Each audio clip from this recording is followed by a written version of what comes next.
Hello అండి. చాలామంది piping వేయడానికి చాలా కష్టపడుతూ ఉంటారు. నేను కూడా అసలు ముందు పైపింగ్ స్టార్టింగ్ నాకు అసలు రాదు. ఒక 2 ఇయర్స్ నేను సింగిల్ పాదం మీదే కుట్టేదాన్ని. దాని మీద వేస్తే కూడా కొంచెం లూజ్ అనేది వస్తూ ఉంటది. అంత పర్ఫెక్ట్‌గా ఏమి ఉండదు. అలాగే పాదం మార్చుకునేది చాలా కష్టం అనమాట. చాలా చిరాకొచ్చేది నాకు బ్లౌజ్ కుట్టాలంటేనే. కానీ యూట్యూబ్‌లో చూసినా కూడా ఇలాగే చెప్పేవాళ్ళు. సింగిల్ పాదం మీదే చెప్పేవాళ్ళు. తర్వాత ఒకరోజు నేను షాప్‌కెళ్ళినప్పుడు అక్కడ చూశాననమాట. వేరే కలకత్తా మాస్టరు డబల్ పాదం మీదే కుట్టారు. ఇంటికొచ్చి ట్రై చేస్తే వెంటనే వచ్చేసింది చూడండి. నార్మల్‌గానే మనం పైపింగ్ క్లాత్‌కి క్రాస్ క్లాత్ 1.5 ఇంచ్ అయితే తీసుకోండి. తర్వాత చూడండి నేను డబల్ పాదం మీద ఆ థ్రెడ్ ఏదైతే ఉందో అది చిన్న థ్రెడ్ తీసుకోవాలి. అంటే కొంచెం లావు వస్తుంది కదా, ఆ థ్రెడ్ తీసుకోకూడదు. చిన్న సన్నగా ఉండే థ్రెడ్ తీసుకొని అది ఆ పాదం మధ్యలో ఇరికించాలన్నమాట. చూడండి అలాగా ఇరికించాలి. ఇరికిచ్చి ఇంకా అదే లైన్‌లో మనం కుడుతూ వచ్చామంటే చాలా టైట్‌గా మనం పట్టుకోవాల్సిన అవసరం కూడా లేదు. చూడండి ఇంకా నీట్‌గా వచ్చేసిద్ది. మనం సింగిల్ పాదం అన్నా పక్కకు అటు ఇటు పోతూ ఉంటది. నా ఎక్స్‌పీరియన్స్ బట్టి చెప్తున్నా నేను. దీని మీద ఇప్పుడు చూడండి ఎంత నీట్‌గా వస్తూ ఒకే లెవెల్‌లో అలా వెళ్ళిపోతూ ఉంటుందనమాట. అసలు ఎంత ఈజీగా అయిపోతుందంటే చాలా ఈజీగా అయిపోతుంది. నాకు నార్మల్ బ్లౌజ్ కంటే కూడా ఈ పైపింగ్ బ్లౌజ్ అనేది తొందరగా అయిపోతుంది. మనం మనీ కూడా ఎక్కువ తీసుకోవచ్చు. స్టిచ్చింగ్ కూడా పర్ఫెక్ట్‌గా ఉంటదనమాట. ఇలా ట్రై చేయండి. మీకు చాలామందికి తెలీదు. ఇలా చేస్తే వస్తదని చెప్పేసి తెలీదనమాట.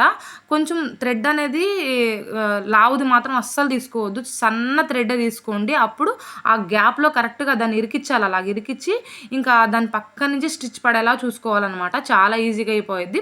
స్టిచ్ అనేది కొంచెం అంటే దూరపు కుట్టు కాకుండా దగ్గరపు కుట్టు అయితే పెట్టుకోండి. తర్వాత ఇలాగ ఒక పావించు ఖర్చు చూసుకొని మొత్తం అలా కట్ చేసుకోవాలన్నమాట. చూడండి మొత్తం అలా కట్ చేసేసుకొని మనం కానీ థ్రెడ్ పైపింగ్, ఇన్విజిలేషన్ పైపింగ్ కానీ వేసుకున్నా, నార్మల్ కానీ కుట్టుకున్నా చాలా ఈజీగా అయిపోయిద్ది అనమాట. చూడండి ఇప్పుడు లైనింగ్ మీద నేను ఇప్పుడు అదే కరెక్ట్‌గా అదే పాదం మధ్యలో ఆ పైపింగ్ అనేది ఇరికిచ్చాను చూడండి. అక్కడ ఇరికిచ్చేసి ఇంక అదే లెవెల్‌లో చూడండి మనము ఇంకా కుట్టుకుంటూ వెళ్ళిపోతూ ఉన్నామంటే ఒకే కరెక్ట్‌గా పాదం ఖర్చు మీద ఆ క్లాత్ చూసుకుంటూ కుట్టుకుంటూ వెళ్ళిపోతుంటే తొందరగా అయిపోయేది చూడండి.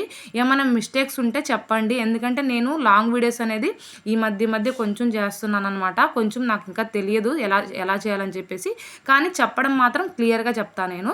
ఇలాగ ఏమైనా డౌట్ ఉంటే కూడా కామెంట్ చేయండి. నేను రిప్లై ఇస్తాను. ఇలాగా ఒకే లెవెల్‌లో అలా వెళ్ళిపోవాలన్నమాట. అప్పుడు ఈజీగా అయిపోయిద్ది. ఇప్పుడు దాన్ని మనము మెయిన్ క్లాత్ మీద పెట్టుకొని ఇది క్రాస్ తిప్పుకోవాలన్నమాట. ఇది చూడండి అలాగా క్రాస్‌లో తిప్పుకోవాలి. మెయిన్ క్లాత్ అనేది స్ట్రైట్‌గా పెట్టుకొని లైనింగ్ అనేది తిప్పుకోవాలన్నమాట. చూడండి మనం ఇప్పుడు ఎలాగైతే వేసామో దాన్ని తిప్పుకొని ఇప్పుడు మళ్ళీ దాంట్లో ఇరికించాలన్నమాట. ఆ 2 పాదాల మధ్యలో ఆ పైపింగ్ అనేది ఇరికిచ్చి ఇంకా చూడండి ఎంత నీట్‌గా ఫాస్ట్‌గా అయిపోయిద్ది. అసలు రాని వాళ్ళు కూడా ఈజీగా కుట్టేయచ్చు. నేను థ్రెడ్ పైపింగ్ బ్లౌజులు అసలు ఎక్కువగా కుట్టలేదు. కానీ నాకే ఇంత బాగా వచ్చింది. ఇంకా చాలామందికి ఇది ఇంకా అంటే బొటిక్ స్టైల్‌లో కుట్టేవాళ్ళు పెద్ద పెద్ద టైలర్స్‌కి కూడా ఈ ట్రిక్ తెలీదనమాట. అంతే వాళ్ళకి తెలియక వాళ్ళు కుట్టారు. చూడండి ఫినిషింగ్ అనేది ఎంత నీట్‌గా వచ్చిందో. మామూలుగా నేను సింగిల్ పాదం మీద వేస్తే కూడా ఇంత నీట్‌గా రాదు నాకు. దీని మీద చాలా పర్ఫెక్ట్‌గా వచ్చింది. తొందరగా కూడా అయిపోయిద్ది ఫినిషింగ్ చూడండి ఎంత బాగుందో. ఇది ఇలాగే నేను నెక్కుకి అండ్ అలాగే హ్యాండ్స్‌కి, ఫ్రంట్‌కి, బ్యాకు మొత్తం వేసాను చూడండి. ఒక గంటలో బ్లౌజ్ కూడా ఫినిష్ అయిపోయింది. చాలా ఈజీగా అయిపోయింది. చాలా నీట్‌గా వచ్చింది కదా. వీడియో నచ్చితే ఒక లైక్ చేయండి. ఏమైనా డౌట్ ఉంటే ఖచ్చితంగా కామెంట్ చేయండి. ఇంకా ఎలాంటి వీడియోస్ పెట్టాలో మీకు ఏమైనా డౌట్స్ ఉంటే ఇలాంటివి ఏమైనా క్లారిఫికేషన్ కోసం చెప్తే అలాంటి వీడియోస్ పెట్టడానికి నేను ట్రై చేస్తాను.